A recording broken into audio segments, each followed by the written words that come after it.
தமிழகத்தில் இன்று 8 மாவட்டங்களுக்கு கனமழை எச்சரிக்கை விடுக்கப்பட்டுள்ளது. இது தொடர்பாக சென்னை வானிலை மையம் அடுத்த 7 தினங்களுக்கான வானிலை முன்னறிவிப்பை மற்றும் எச்சரிக்கை குறித்த அறிவிப்புகளை வெளியிட்டுள்ளது.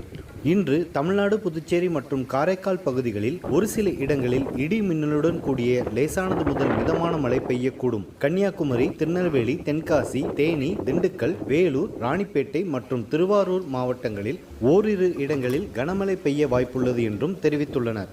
மேலும் இந்த கனமழையானது 7ஆம் தேதி வரை நீடிக்கும் என்றும் அறிவித்துள்ளனர். சென்னையை பொறுத்தவரை அடுத்த 24 மணி நேரத்திற்கு வானம் ஓரளவு மேகமூட்டத்துடன் காணப்படும். நகரில் ஒரு சில பகுதிகளில் இடி மின்னலுடன் கூடிய லேசானது முதல் மிதமான மழையும் பெய்யக்கூடும் என்றும் அறிவுறுத்தியுள்ளனர்.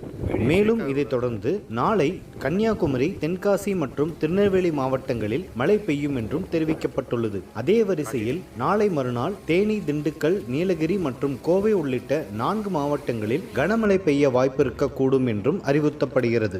தமிழகத்தின் கடந்த சில நாட்களாக அநேக இடங்களில் நல்ல மழை பெய்து வரும் நிலையில் இன்று மேற்கு திசை காற்றின் வேக மாறுபாடு காரணமாக தமிழகத்தில் இன்று 8 மாவட்டங்களுக்கு கனமழை எச்சரிக்கை விடுத்துள்ளது சென்னை வானிலை ஆய்வு மையம். இது தொடர்பாக சென்னை வானிலை மையம் அடுத்த 7 தினங்களுக்கு கனமழை எச்சரிக்கை விடுக்கப்பட்டுள்ளது என்பது குறிப்பிடத்தக்கது.